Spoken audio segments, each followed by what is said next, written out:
voilà dans le tracteur. Je suis venu repousser un tas de fumier qui est par là. Donc ça va me permettre de tester le GPS. Donc là, il est désengagé. Je l'active. Maintenant, il y a deux quarts qui sont bleus. Je dois l'activer manuellement. Et maintenant, normalement, je devrais pouvoir rouler.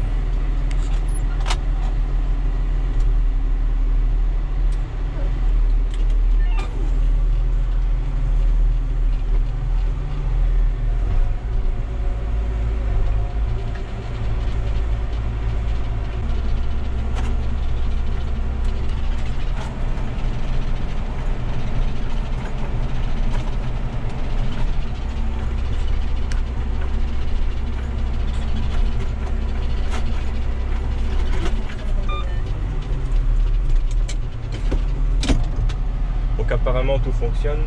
Il reste une chose à faire, donc ce sera de calibrer le volant. Il y a une procédure à lancer, mais il faut un grand terrain, il faut pouvoir rouler de gauche à droite.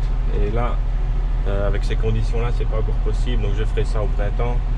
Donc là le tracteur, on lance une procédure de calibrage et là il va rouler comme ça en zigzag. Et il va trouver en fait le rayon de braquage du tracteur, il va trouver la réactivité et il va l'enregistrer à l'intérieur et il sera calibré.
Voilà, donc le 6610 est enfin prêt.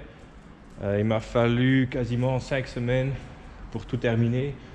Donc ici à l'avant, j'ai repeint les bras du relevage. J'ai refait 2 nouvelles broches puisqu'on les avait perdues. Donc c'est une broche spéciale qui doit se tenir là-dedans. Alors ici sur la cabine, j'ai changé tous les joints. Donc ici en bas, il commençait à devenir poreux, donc l'eau rentrait dedans. Et chaque fois qu'on refermait la porte, elle était pincée et ça giclait sur le carreau. Alors ici à l'arrière, j'ai remplacé les 4 distributeurs. J'ai refait un 3e point. Donc le 3e point d'origine était tout usé. C'est celui-ci. Donc là, on voit le jeu qu'il y a là-dessus. Donc j'ai pris celui-ci. On l'avait enlevé du 6140R quand on a mis un 3e point hydraulique. Il y a juste qu'il était trop long, donc ici j'ai dû couper 10 cm pour le raccourcir, comme ça il va bien. Ici j'ai refait ça, le cache de la prise de force. Il était tout plié, donc on avait dû le démonter. Ici je l'ai redressé, je l'ai repeint, il va. Et là j'ai refait ces 2 broches là. On avait perdu une et l'autre commençait à être fort creusée ici, là où ça s'use. Donc j'ai refait 2 nouvelles. Et puis évidemment j'ai refait des petites retouches, peinture un peu partout. Donc je fais ça avec des pinceaux en mousse. Ça permet comme ça de faire des petites retouches qui sont quasiment invisibles. À l'arrière j'ai quasiment tout retouché. De ce côté-ci j'ai fait des petites retouches là où il y avait des petits coups. Donc c'est quasiment invisible. Là j'ai tout refait. Ici toutes les parties qui s'usent, je les ai refait. Je fais ça à chaque hiver. Et puis dans la cabine, J'ai fait tout le support pour l'écran et j'en ai profité pour faire un cache pour cacher le câblage dedans. Donc ici, là en bas, il y a 2 grosses fiches, il y a 2 câbles.